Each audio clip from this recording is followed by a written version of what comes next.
Hey everyone, this is the Millionaire Hippies podcast with your host, Boom Shikha, where we chat about spirituality, business, and health. We all want to live self-actualizing, fulfilling lives with joy, prosperity, and gratitude. Let's go on this beautiful journey together. Hey guys, welcome to another episode of the Millionaire Hippie podcast. My name is Boom Shikha, and in this episode, we'll be speaking about our second brain. I am so lucky that I have all these amazing individuals in my life who are always bringing amazing knowledge into my avenue, into my world, into my consciousness, and I'm so grateful for that. And one of these individuals is my really good friend Rain, and he has been teaching me about my second brain and about my gut flora. Something that perhaps not a lot of normal people or not a lot of people have conversations about on a daily basis. But he is an absolute gem, and he has been studying this for a long time, and he really knows his stuff. I believe that he started looking into fermented food and doing all that stuff a few years back when he realized that his gut flora was completely shit because he felt shit about himself. He felt like he was depressed and maybe perhaps even suicidal, and he started changing his diet and bringing more fermented food into his life so that he could change his thinking and his mindset and his mental status, right? And because of that, within a month, he lost his status of depression, he lost his suicidal thoughts, and he started feeling good about himself. And that's when he knew that this is going to be a practice for life. That's when he started researching it a little bit more. He started bringing more probiotics into his life. And he started telling me about this stuff a few days back. And I've always known kind of about this gut flora stuff. But the more I listened to Wayne talk about it, because I guess he's so passionate about it, and also because I see the difference in him when he does all this stuff. I know that if I've seen pictures of him when he was back then, or how he was back then, and he speaks about how he was back then, and just changing a diet, just adding a little bit of fermented food into your diets, avoiding antibiotics, avoiding all of this different things that kill your gut flora. Doing those little things is going to completely change the way you look at the world. It's going to completely change your mental status. That is absolutely powerful. We were talking about this and we said that it is truly the magic pill that everyone's looking for, because it's going to change you from the inside out. It's going to make you more youthful. It's going to make you stronger. It's going to make you happier. It's going to make you feel like you're on the top of the world, and all you need to do is take care of that bacteria of the gut flora that's inside of you. A couple of things that I learned that completely baffled and boggled my mind is that there are more neurons in your gut than there are in your brain. So there's about 100 billion neurons in your gut and 86 billion estimated in your brain. Insane. So you have more neurons and more information coming from your gut to your brain through the vagus nerve than is going from your brain to the rest of your body. That is absolutely insane. So the researchers say that one of the reasons why we have so many neurons in our digestive system is because the evolutionary mechanism was to prevent the brain from taking care of the digestion. So the brain doesn't want to be involved in all these menial tasks, if you think about it. It doesn't want to be involved in digestion because it wants to focus on the higher thinking stuff. It wants to think about rational thinking. It wants to think about math problems, and it wants to think about what we're going to do for dinner tomorrow. It does not want to think about how am I going to digest this avocado that you just ate, right? So we have a second brain or digestive system just for that, so it can digest without any interference from the brain. But the more interesting thing is that because the researchers say that it's not just because of that. There is partly the reason because the brain doesn't want to be involved, but it's way too complex. Our gut brain, our second brain, is way too complex and way too intricate for it to be just about digestion. So that's why they believe that there has to be something more to it. I believe in my head is that, and we've said this before, it's gut instinct. Your gut is telling you all this stuff. Body intelligence, intuition, all that stuff comes from that area, from your gut, from your personal power, from that source, right? And that's where the source exists. And that's where all your information is coming in from. So you're able to tell in sometimes which direction you should be going into, but you don't know why you're able to tell that. And that's because your gut is so much more powerful and has so much information coming at it.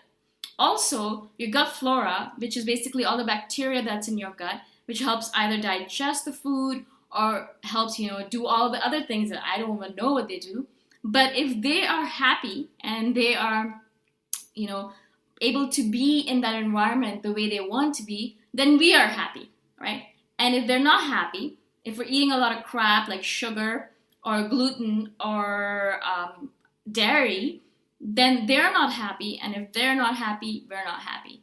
It's like happy life, happy wife, the same kind of concept. Happy gut flora, happy life, right? And so what we need to do is we really need to focus on the second brain. I've already spoken about intuition. So I'm going to speak a little bit more about this time around about digestion and about gut flora.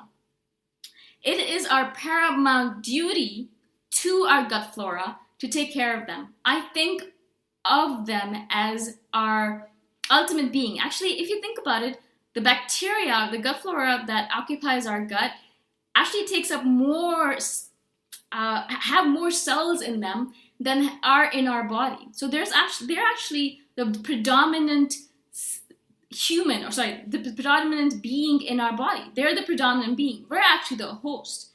We're actually the ones who are actually the parasite, I believe. I mean, we're not the real being. They're the ones, there are more of them than there is of us, really. So they are like our gods. We really have to take care of them properly. Really, really be careful through the day of what are we consuming? What are we eating? What are we putting into our bodies? Are we consuming a lot of sugar? Are we killing them that way? Are we consuming a lot of antibiotics? Are we killing them that way? Are we consuming a lot of items that cause allergies? Because as soon as you eat gluten, soy, dairy, and other stuff that you have allergies to, it kills those bacteria. Or it affects them negatively and they feel bad. When they feel bad, we feel bad, right? So it is our paramount duty to make sure that every single day we are careful about the stuff we eat. We're careful not to wash our hands so much so we can get bacteria coming into us all the time. We're always breathing in bacteria as well, so be careful about not removing that too much. We don't want to be living in such a sterile, clean environments either, because that's not good for us. We need to have bacteria coming into us, so they come into us and they form their homes inside of us, and then they help us digest stuff, and they are happy, and then we're happy, right? It's a cycle. We need to keep on feeding that cycle with more and more bacteria. That's one of the reasons, and I think that one of the reasons we moved to Chiang Mai is because there is a lot of bacteria here. We don't wash our hands that often. We're not living in sterile environments. There's always a lot of bacteria in the air because it's humid and tropical, and so they thrive more here. So I feel like our gut flora is happier here because it has so much feedback. It has a lot of input and a lot of output. Also, a lot of times we're more careful with our foods here because all the food that I eat, it's freshly made, mostly rice. There's no bread here. Very rarely do I eat bread, maybe once a month, maybe once every 2 months. There is a little bit of dairy because I have coffee, but I'm really careful about the sugar I put in. A lot of the sugar that I consume comes in the form of tropical fruits, which is, again, awesome because it's concentrated sunshine and gets stuff in me. A lot of times I'm walking around the streets and I know that I'm walking through dirty streets where there's a lot of bacteria, and I just inhale it in and I just take it all in because it's going to help my gut flora. Really odd, I know, but I want you guys to start thinking of it that way. Our gut flora is one of the most important things in the world for our health. It is one of the most important things for our mental status. It's the most important thing for our future, for our dreaming, for our intuition, all of that. They actually said in one of the articles I read that if in the future, because they're going to realize the importance of gut flora in our mental status, they're going to have people going to gut clinics when they're depressed or when they have any kind of psychological disorder rather than going to a doctor or a psychologist. That's the first they're going to ask you is, how well are you pooping? How happy is your gut flora? What are you eating during the day? How much sugar do you consume? How much gluten, etc. They're going to ask you that questions when you tell someone, oh my God, I feel depressed or I feel suicidal or whatever. We're going to ask you these questions rather than, what did your father do to you when you were young? Things like that. I hope you know what I'm saying. So as I said, our paramount duty right now on this planet, of course, is to find what we're meant to be doing on this planet and figure out our life purpose, blah, blah, blah, right? But for our health and for our mental status and all that stuff, also you need to figure out how well is my gut flora doing and what can I do to enhance its life every single day. One of the most easiest things you can do, one of the easiest things, not most, the easiest things you can do is eat some fermented food every single day. Really easy. Fermented rice you can find in stores. Kimchi, which is fermented cabbage, you can find in stores as well. Kombucha, which is fermented tea, you can find in stores nowadays very easily. Sauerkraut, which is fermented radish, I think.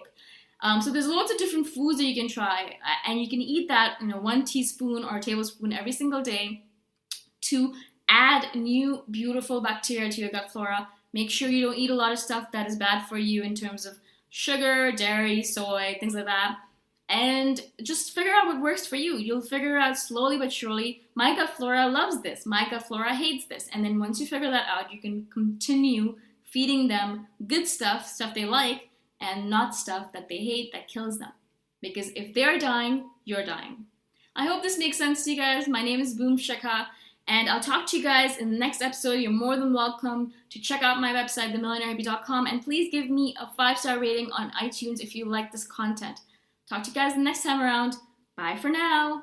Thanks for listening. Go check out my website at themillionairehippie.com if you want more free, awesome content. If you really like the podcast, please consider giving me a 5-star review on iTunes. Until next time, namaste.